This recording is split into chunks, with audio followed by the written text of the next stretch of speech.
Sunday, coming to you live on a Sunday rather than a Saturday for our book chat, and just waiting for our featured author to come in and chat about her book. We're talking about Too Soon for Adios is our September spine of the month, and I cannot wait to talk to Miss Annette about this awesome book. Hello, happy Sunday.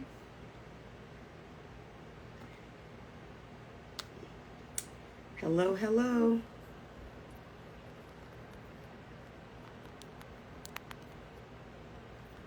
Come on in. Oh, there's that.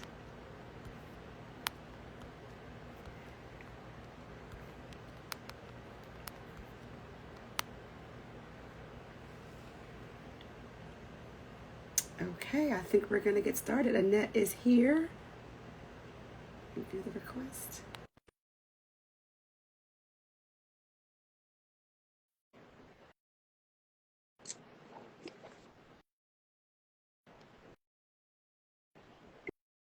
Instagram always takes a little bit. Here we go. Hello. Hi.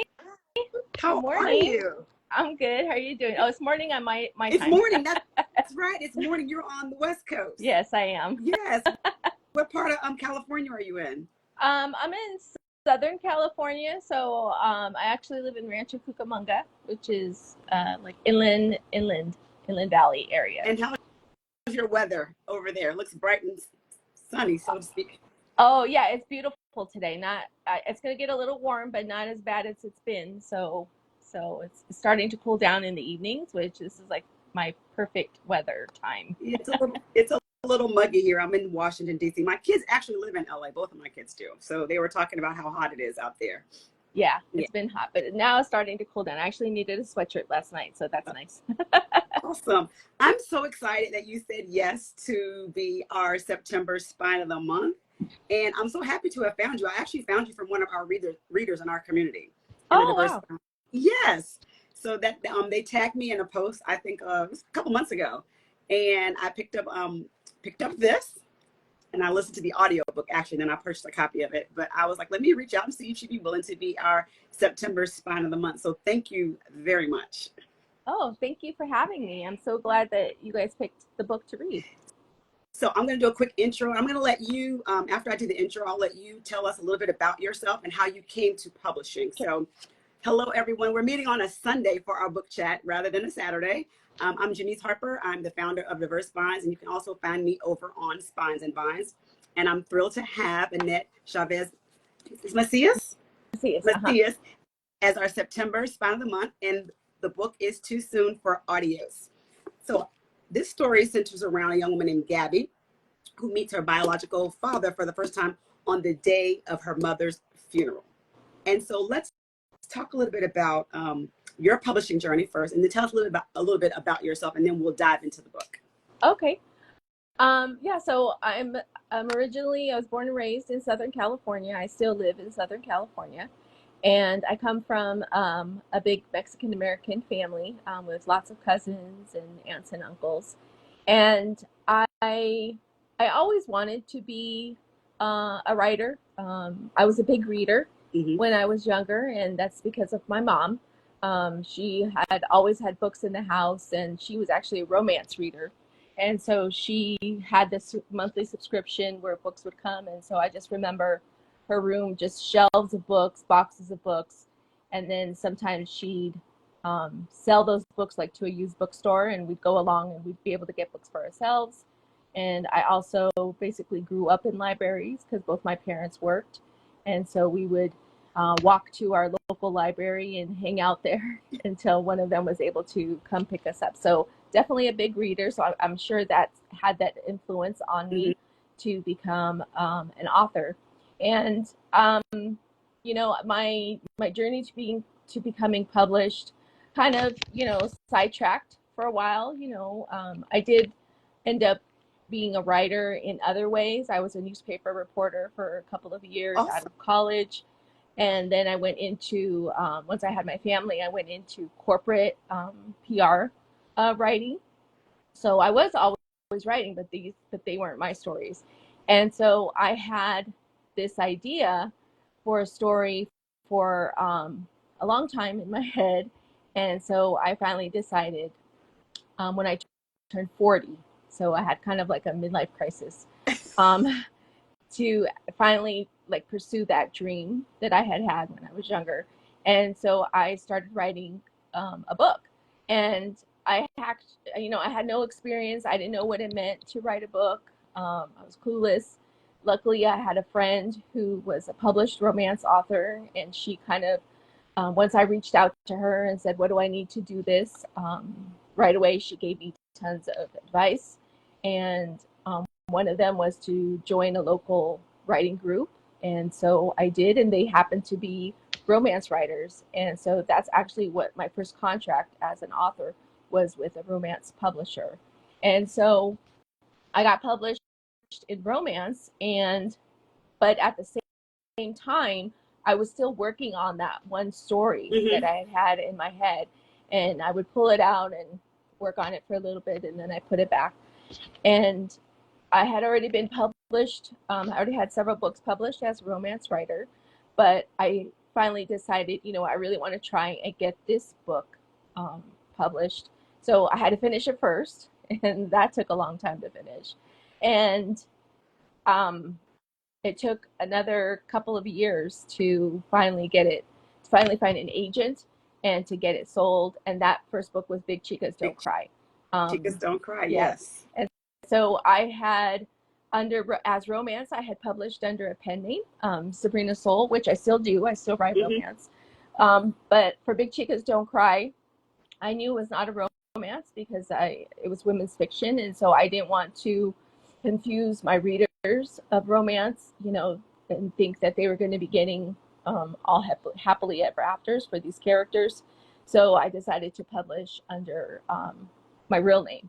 And so that's why Big Chicas Don't Cry and Too Soon for Adiós are published as Annette Chavez Macias. I love your story because it's very, it's not the road that's mostly traveled, and it shows that you can do things, later in life. And like, if you stick to your dreams, you still can make it happen. So you're writing under Sabrina Soul, and then now your original name, your name, Annette Chavez, you're writing these women's fiction novels, right? And what I love about this book, it's just, definitely you're going to need tissue. I just think your characters are full and very realized. And so can you tell me a little bit about the inspiration for this story? Yeah, so actually the inspiration for the story came from my husband, because my husband was raised by a single mother. He had no relationship with his biological father, starting, I believe, at like the age of 5 or 6. That's when his father, cut off contact with him. So his mother, when he was a teenager, married a man who became his stepfather. And even though he knew who his real father was, he grew to consider his stepfather as his father.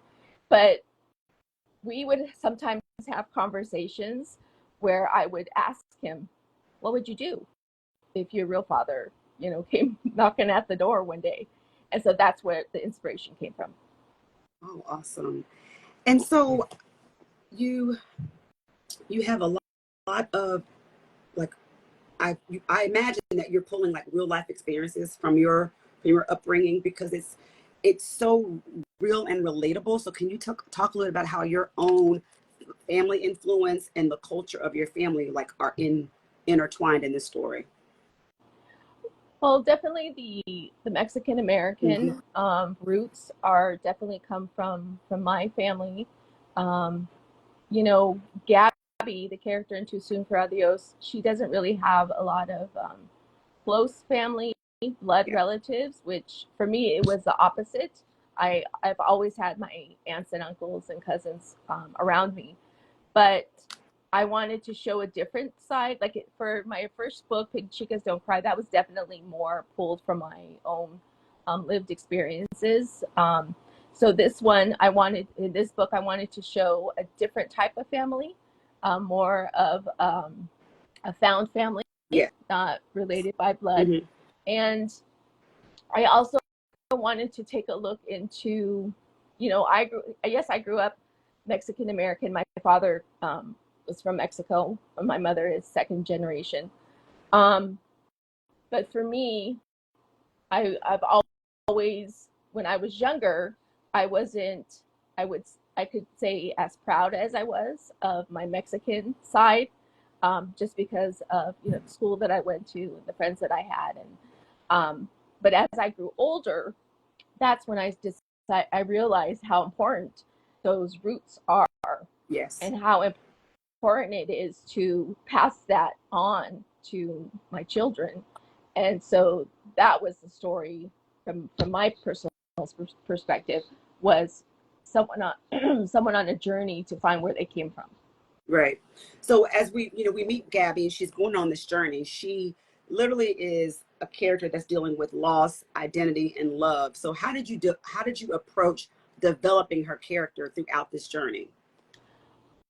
I think for me, it definitely, Gabby is somebody who is struggling to kind of find her place in the world and find somewhere where she belongs. And so taken from that perspective, I knew that she was going to be somebody who was not going to be quick to trust Yeah. people. She was going to be somebody who didn't really want to, or didn't know how to establish those deep relationships. Mm-hmm. So kind of always questioning, like, what's the motive? Why are you being nice to me? And just somebody who felt like she was alone.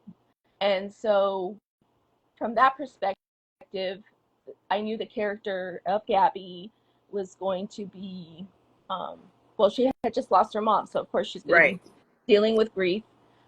She's going to be angry Mm-hmm. because she's just discovered this big secret about herself that people had kept from her. Um, so I knew at the beginning of the book, Gabby was not going to be a likable character. Yes. Um, Because she's like, yes. so but for me, she had to be that way, right? She wasn't going to be everybody's best friend and, happy. And, so she was going to have these guards up. And so, but I wanted to take her on that journey, Mm-hmm. turning into somebody who realizes that you don't have to be that way. And so she's on this journey and she's discovering all these family secrets. And so, can you talk a little bit about how it impacts her perception? Because, she has an estranged father. He plays a major role in the book, that relationship. Mm-hmm. And then her mother has passed away. And it's like she's uncovering all these secrets. And so, there's themes of forgiveness and reconciliation as well. Mm-hmm. Yes, definitely. I think to go on that journey to discover first where she came from, Right. and then also where she wants to go, she definitely has to let a lot go. Mm-hmm. And let go of those um, things that she used to believe, and understand that sometimes things aren't always as they seem, and just kind of forgive, Yeah. really, because I think holding on to those things that just that you can't let go of, but they're putting a negative connotation into everything every interaction that you have, it's influencing that. Yes. And you're never going to have these true relationships until you let that go. And so yes, definitely forgiveness is a big theme in the book. Yeah. I noticed too, as reading the book, I always like when place becomes the character. And so New Mexico definitely feels like a character in its own right. I mean, throughout the novel, why did you choose this setting? And just talk a little about the contribution of this setting as it explores, heritage and identity.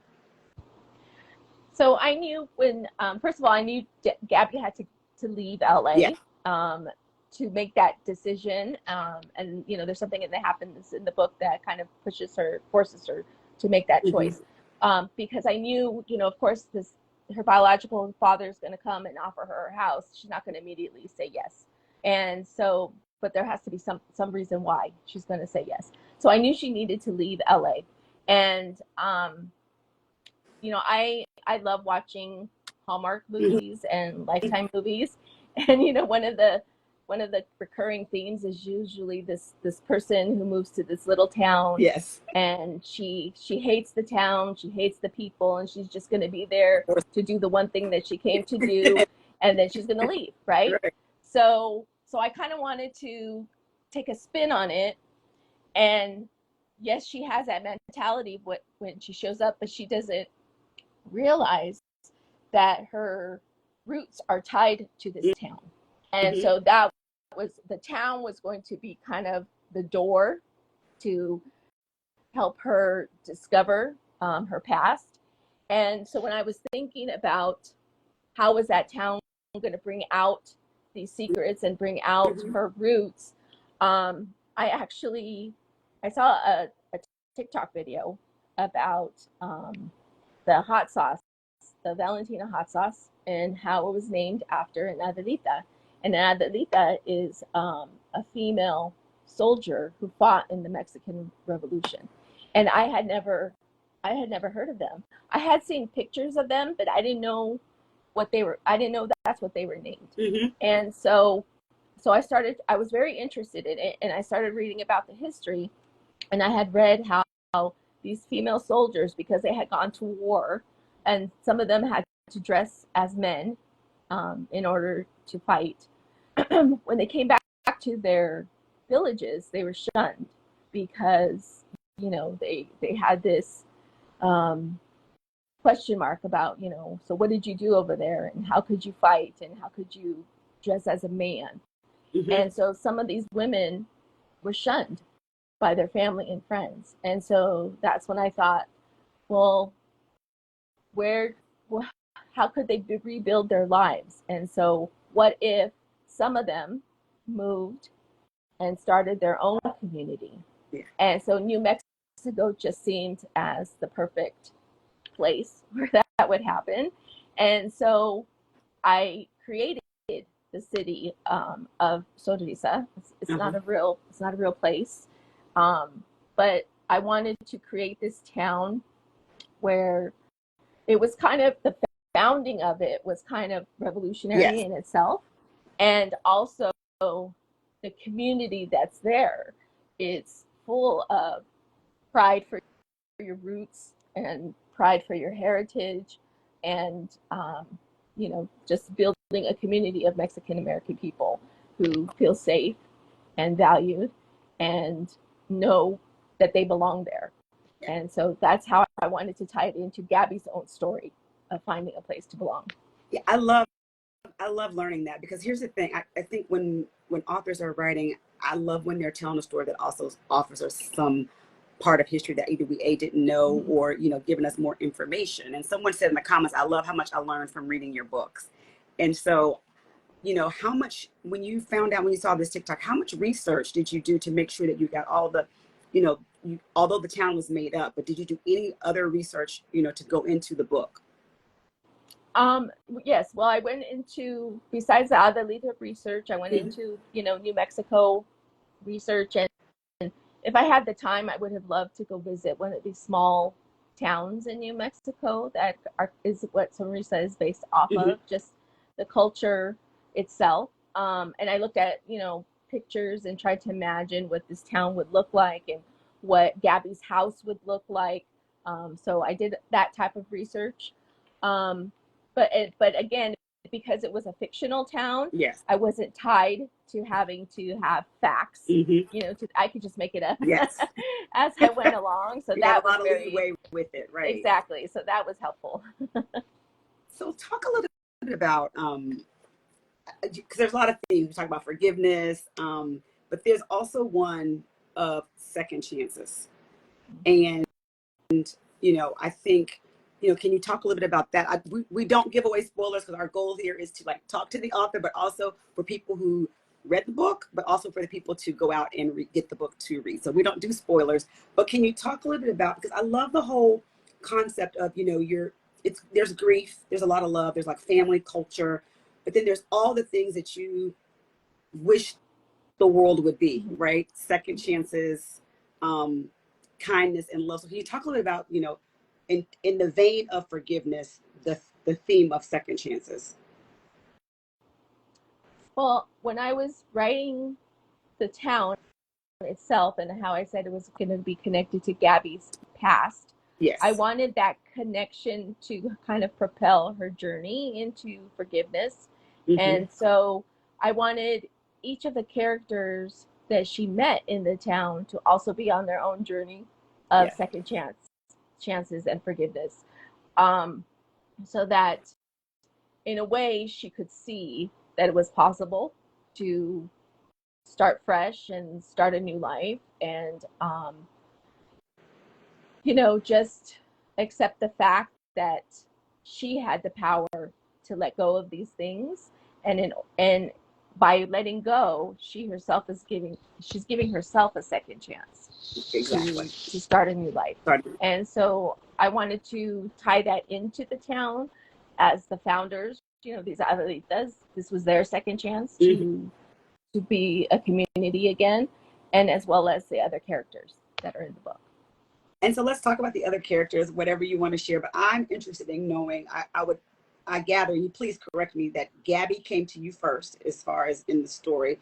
But can you talk a bit about, did you have any, who was the hardest character to write, and who was your favorite character to write?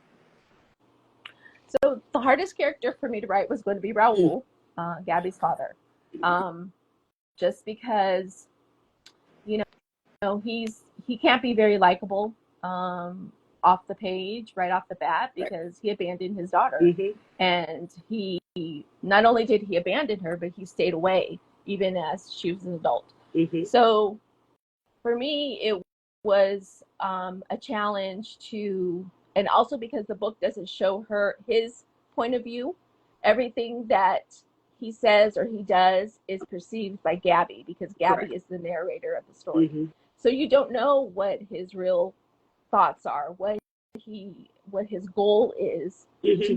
to bringing her to New Mexico, I or was what he wants at the beginning. Yeah, I was yeah, like, how do you show up after being gone all this time, and now you're offering a home? right. Yeah. And so that was definitely the challenge first, just to get into that mentality of somebody who would abandon their family, but also to kind of show that balance of him wanting to have a relationship with her, but also realizing that he doesn't deserve it. Yes. And so he kind of goes on a journey as well as to trying to be a part of her life, and Mm-hmm. kind of just letting it go on her terms in the beginning, into basically inserting himself more and more, to show that he really has good intentions. And then probably the most fun character to write was Lola, the neighbor. Yeah. She definitely, she was always meant to be the character who helps Gabby on her journey. But I loved, the fact that there was kind of like not supernatural, but, just something about her that would make her all knowing. Yeah. While at the same time, she's kind of like the comedic relief, because it is a very heavy book. So yeah, she was a lot of fun to write. We have to talk about the mother-daughter relationship. And so you still portray this even after, we meet Gabby at her mom's funeral, right? Mm-hmm. But you still talk about the mother-daughter relationship, and it's very pivotal in the story. So how does her perspective of her mom shift as she learns more and more about her mother's life and her past? I think that her Gabby's relationship with her mother is complicated, to say the least. Mm-hmm. Because she does love her mother. She loved her mother. But at the same time, she had her issues because her mother didn't always do what was right. Her mother always didn't make the best choices. But her two parents, her mother was the one who was always there for her. So I think that is what she struggles with, in that, you know, she couldn't completely just sever ties with her, because her mother, you know, raised her and took care of her. And I think now in the book, as she's starting to realize what did happen between her and Raul, and I think she starts to understand maybe a little bit more that she did the things she did because of what was happening to her at the time. And then in contrast, there's another mother in the story who is Teresa, who is her great grandmother, who basically shunned everybody and pushed everybody who was close to her out of her life. And so I wanted Gabby to see that story and understand the difference between Teresa and her own mother, and also, you know, kind of foreshadowing that this was the path that she was on if she did not learn to forgive. Right. I definitely love the themes of the forgiveness, you know, just through different scenarios and getting different glimpses of people's various lives. Let's talk about representation, because, you know, Gabby is very, very strong. She's independent. She's Latina. And so let's talk about representation, especially as we come to the end of banned book week. The power of telling our stories and, you know, having our voices heard and seeing yourself in stories. Can you talk a little bit about that and how important it is to you? Oh, it's definitely the most important thing to me as an author, is to make sure that I have good representation of characters in my book. I'm Mexican American, but I know that my experiences are not the same as every Mexican American. They're not the same as every, you know, as Puerto Ricans or Guatemalans, any other Latino culture. And so for me, I feel it is my obligation to write characters that represent cultures that are not typically found in books, and not just you know, have a Mexican American character and call him or her Mexican American. I want the culture to come through other ways in the book. And so a lot of the times for me, that's the food, which Too Soon for Adiós is a foodie book, I would call it. And it's definitely a foodie book, for sure. And so, I think you have on your website, there's the recipes. No, I did do, I think when the book was coming out, I might have done maybe some posts about the recipes. That's okay. Yeah, but no, I don't. Yes.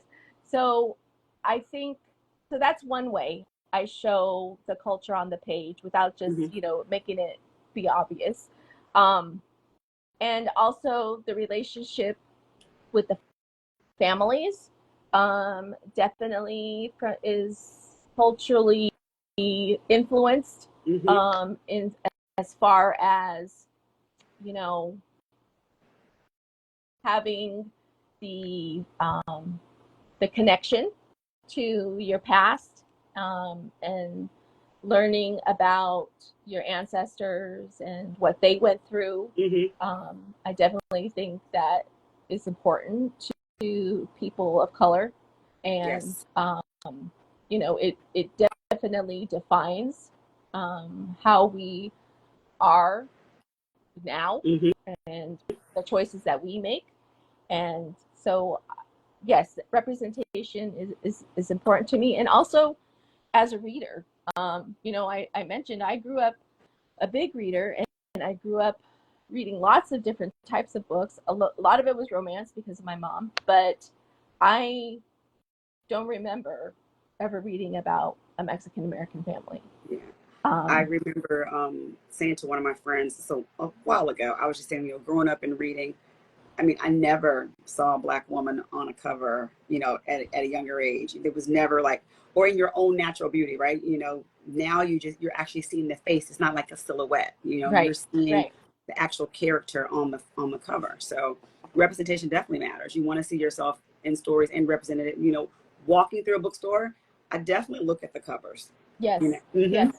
And um, I think also for my books, it's also important to also have Spanish in there, even though I know not every reader is going to understand literally what maybe a sentence is saying, but I'm Mm-hmm. hoping that the way I've written it, that you can Yeah. infer what it means.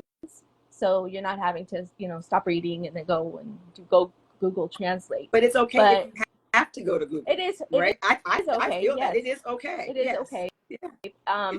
I just didn't want it to take the reader, out of the book or make Mm-hmm. them stop reading, which I know some do because I've seen some reviews say that. But for me, it would not be authentic story for me to write if I did not include some Spanish, because even though I myself am not, I don't consider myself bilingual, but I know the language and I can Mm-hmm. have, basic conversations, just because that's what I grew up hearing. And so, of course, it's part of my culture as well.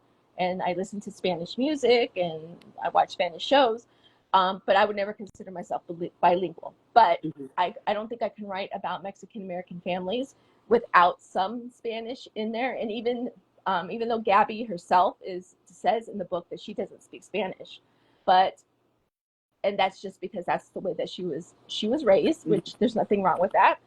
Um, but I wanted because the characters surrounding her and the town was so deeply rooted in Mexican culture and Spanish speakers that it had to have at least some Spanish in there. So that's how I try and bring that representation out through food, through language, as well as the cultures and the traditions. I love it. I absolutely love it. So we're going to wrap up because I don't want to keep you too long, but what is a takeaway that you wanted readers to, when they finish reading this book, what do you hope that they walk away with after reading Too Soon for Adios? And I need to go back and read Big Chicas Don't Cry because I've heard a lot about that.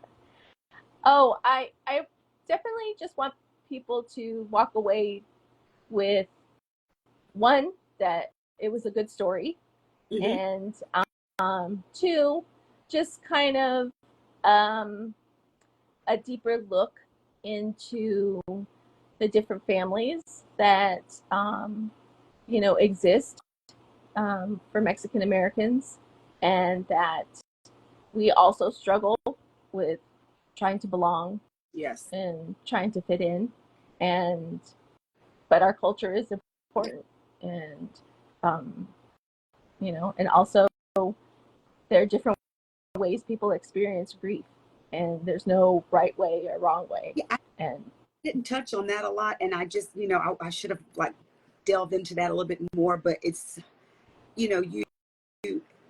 the novel really addresses like the grieving and the healing mm-hmm. that she's going through on her journey. And so if you want to talk about that, I can definitely talk about that because that's something that really is, you know, yeah, it's, you see that a lot in the book. I mean, it's heavy in the book.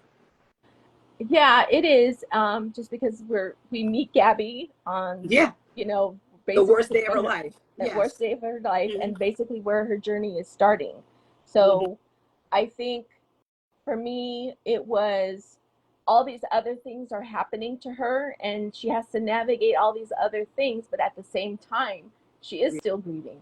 And it's kind of a story of how the grief doesn't get better. Mm-hmm.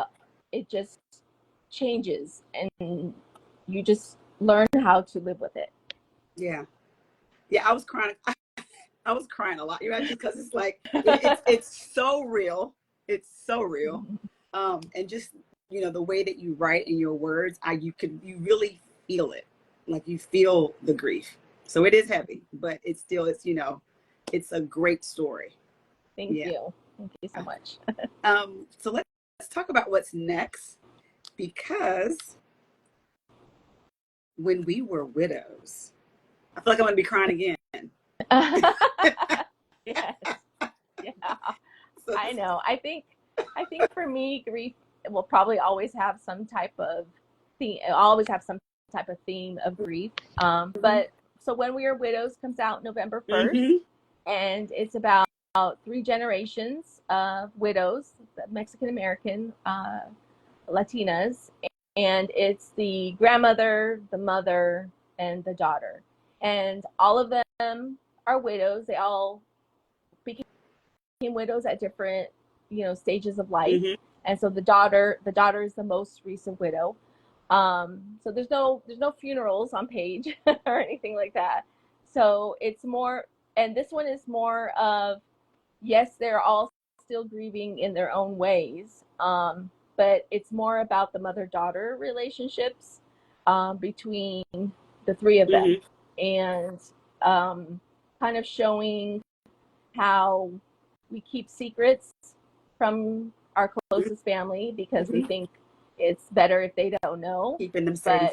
Keeping them safe, but we don't understand that those secrets can kind of twist our perceptions and our way of doing things and our choices, and though that can damage the relationship as well. And you kind of stifle your own healing if you're not honest with the people that you love the most. Okay, guys, you heard it. When We Were Widows comes out on November 1st. You can pre-order. I'll put a link in my story so you can pre-order it before it comes out. It's also going to be in our bookshop, Diverse Finds Bookshop. So, Annette, I just have a question about, because you mentioned here we have three women for this next book. And so what is it about the mother-daughter relationship that kind of draws authors in? I know it's a complex relationship. I mean, in real life, it's complex. I have a daughter.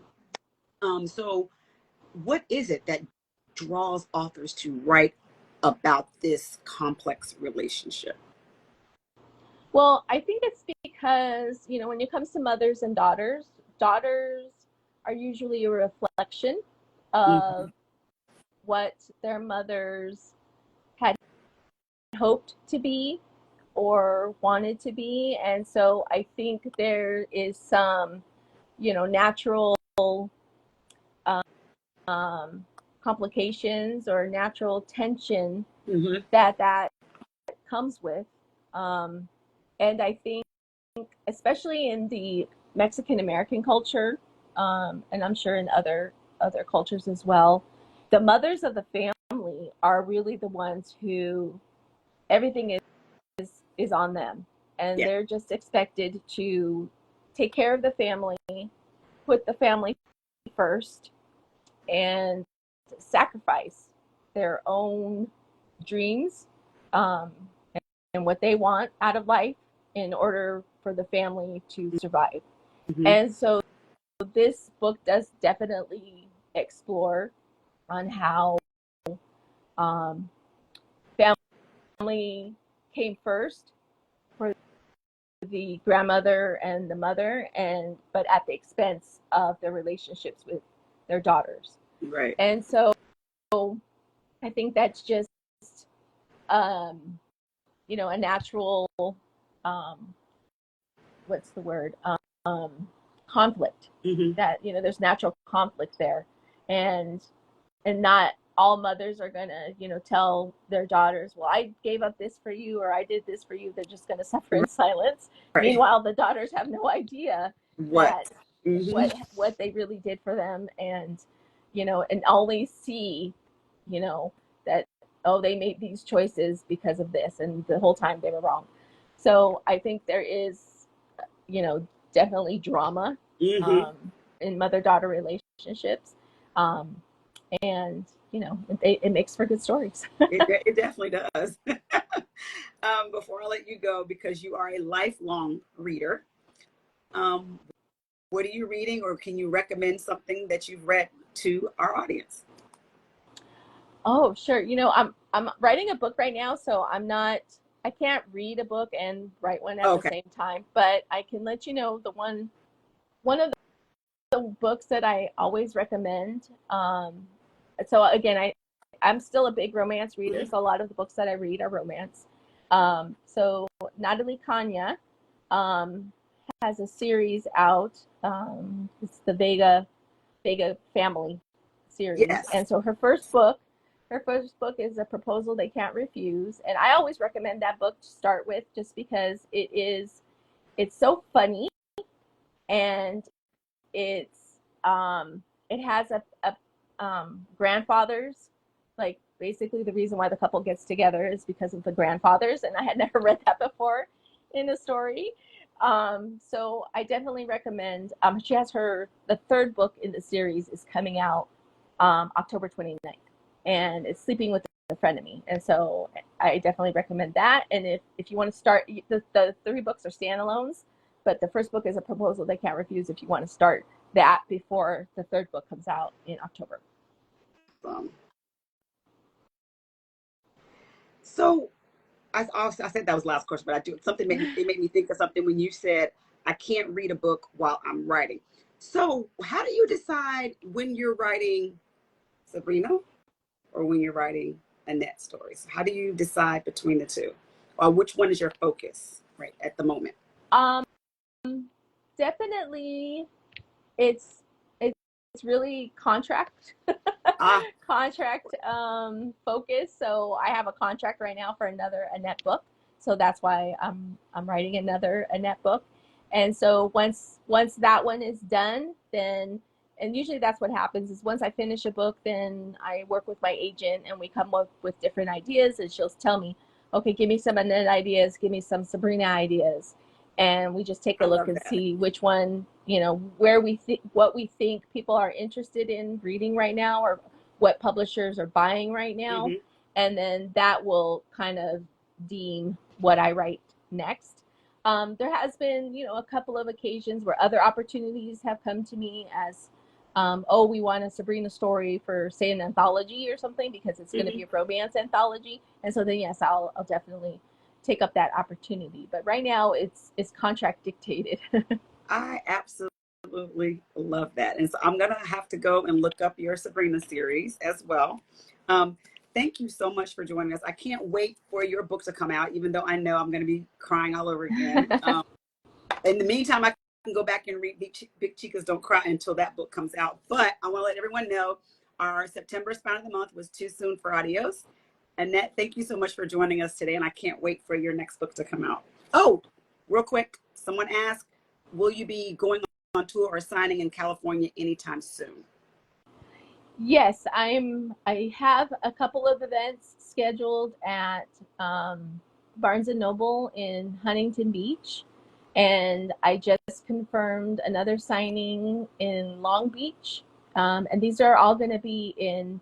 Well, I have a Barnes and Noble Huntington Beach signing on October 27th, and then the rest of the events are going to be in November to tie into the When We Are Widows release. Okay, Yeah, so I'll be so sure we'll to just share. watch. Yeah, just watch my Instagram, because I am going to be posting the full schedule very soon. I'm just trying to finalize some of these last minute events, but I will be posting a full schedule. Perfect, and we'll be sure to share it on our page as Great. well. All Thank you right, so much. take care. Okay, Thank you. Bye bye. bye. Have a great day. You too. Bye bye. Bye.